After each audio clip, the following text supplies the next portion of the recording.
नमस्कार मित्र हिवाळ्याचे दिवस होते. थंडी खूप पडली होती. रात्री बंडू आणि त्याची पत्नी रेखा आपल्या खाजगी मोटारने अंमळनेरहून भुसावळला निघाले. त्यांना सवयच होती रात्री बेरात्री केव्हा बी गाडीत निघून द्यायचे, घाबरायचेच नाही ते. त्यावेळेला घड्याळात रात्रीचे 11 वाजले होते. त्यांनी असं ठरवलं की पारोळा मार्गे जायचं. त्यांचा मार्ग पारोळा, एरंडोल आणि जळगाव नंतर भुसावळ या मार्गाने ते निघाले. बंडू गाडी चालवत होता तर रेखा बाजूला बसून मोबाईलवर काहीतरी पाहत होती.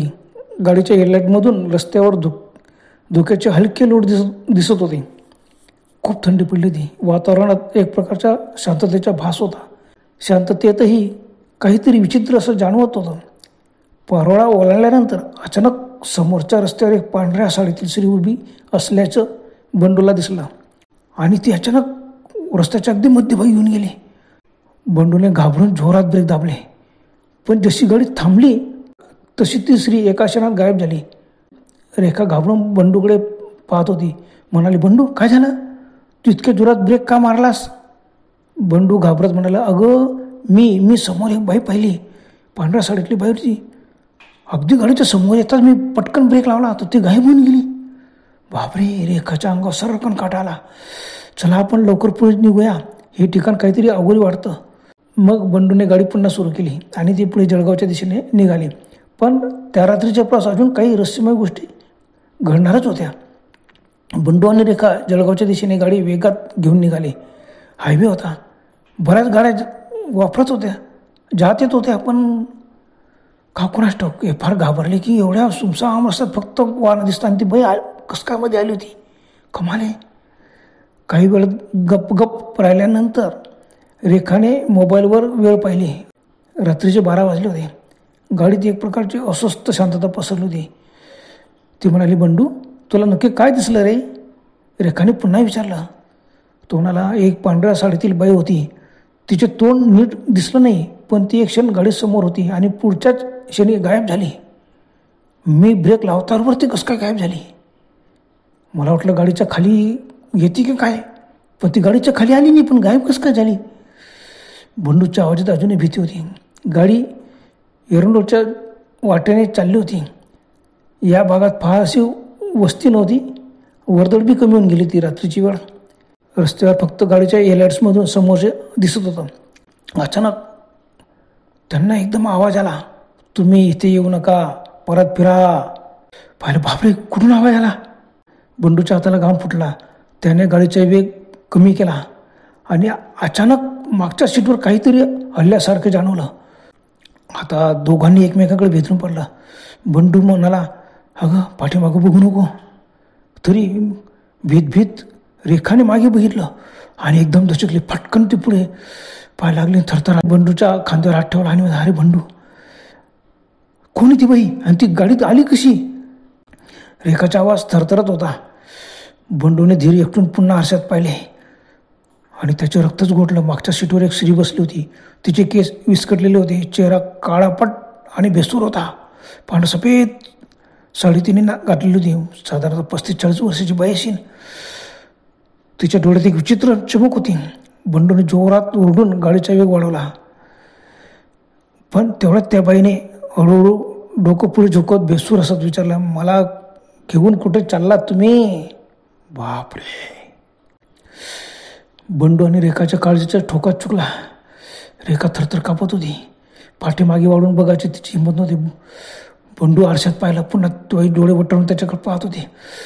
गाडी तू चालवत होता. अर्धा रस्त्यावरती हायवे, एक वाहनं चालत होते. पण काय करायचं?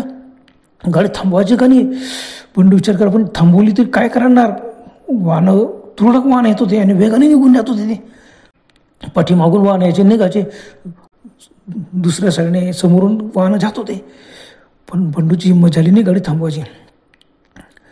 मागच्या सीटवर बसलेली ती स्त्री बेसूर असत होती. तिच्या आवाजात एक अघोरी थंडपणा होता. बंडू गाडी थांबव, रेखाने घाबरून ओरडली. पण बंडू, नाही थांबायचे नाही, आपण इकडून लवकर बाहेर पडूया. बंडू घाबरत म्हणाला आणि गाडीचा वेग अजून वाढवला. रेखाने पुन्हा घाबरत मागे पाहिलं आणि पुन्हा घाबरली. कारण ते बाई अगदी डोळे विस्फोरून पाहत होते. लाल भडक डोळे ते चमकले.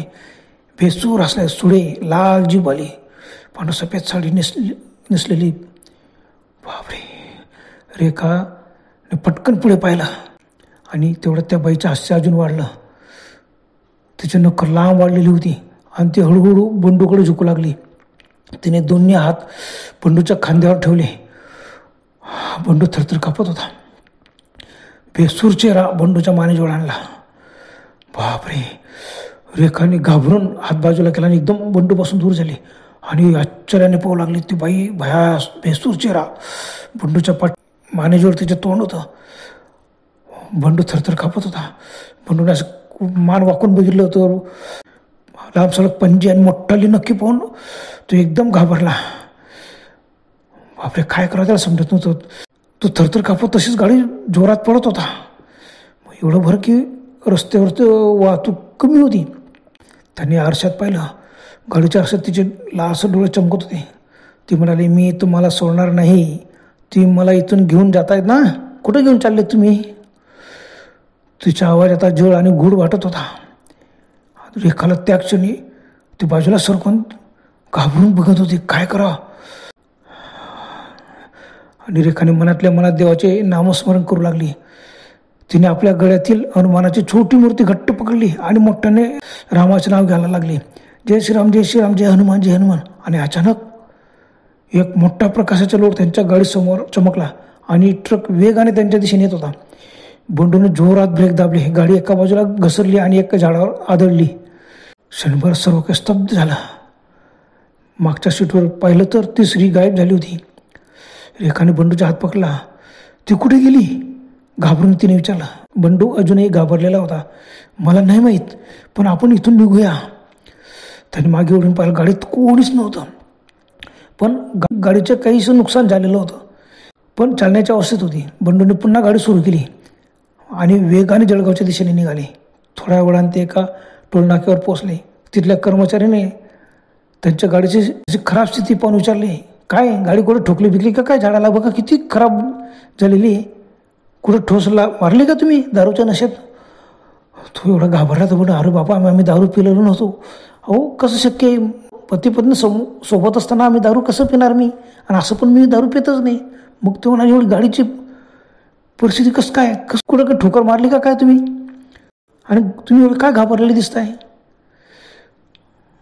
बंडूने घाबरत उत्तर दिले, बाबा रे, रस्त्यावर एक बाई दिसली. गाडीमध्ये आली होती ती डायरेक्ट. चालत्या गाडीत मध्ये कसं काय बघले तेच समजले नाही मला. आणि त्या भीतीमुळे समोरच्या ट्रकला मी चुकवायला गेलो. आमची गाडी एका झाडाला थोडीशी आदळली, पण बरं झालं मी ब्रेक दाबला, नाही तर काही झालं असतं काय माहीत. टोल कर्मचाऱ्याने त्यांच्याकडे एक गूढ नजरेने पाहिले आणि हळूवाजात म्हणाला, साहेब तुम्ही ज्या रस्त्याने येतात ना, तिथे काही वर्षापूर्वी एक बाईच्या अपघातात निधन झालं होतं. म्हणतात की तिचा आत्मा अजूनही प्रवाशांच्या मागे लागतो. बऱ्याच लोकांना हा अनुभव आलेला आहे. नशीब की तुमचं काही बरं वाईट झालं नाही. बापरे. बंडू आणि रेखाच्या अंगावर काट आला. त्यांनी पटकन टोल नाकेवाल्याचे पैसे दिले आणि गाडी पुढे भुसावळच्या दिशेने घेतली. बापरे. मात्र भुसावळ पोहोचेपर्यंत त्यांना असा काही अनुभव आला नाही. त्या रात्रीनंतर बंडू आणि रेखाने रात्रीच्या एवढ्यास त्या रस्त्यावरून प्रवास करणंच कायमचंच टाळलं आणि अजूनही ते रात्री 8-9 वाजेपर्यंत प्रवास करता. कुठल्याही रस्त्यांच्या का सांगता होतं, अजून एखाद्या रस्त्यावरती असा अनुभव आला तर आपण काय करणार? नशीब की आपण त्या दिवशी वाचलो. बंडू आणि रेखा दोघांच्या बाबतीत तसं भयानक घटना त्या दिवशी घडली. परमेश्वर कृपेने ते दोघं वाचले. बरं तर मित्रांनो, आजपर्यंत एवढंच. पुन्हा भेटायला लवकरच. तोपर्यंत गुड बाय.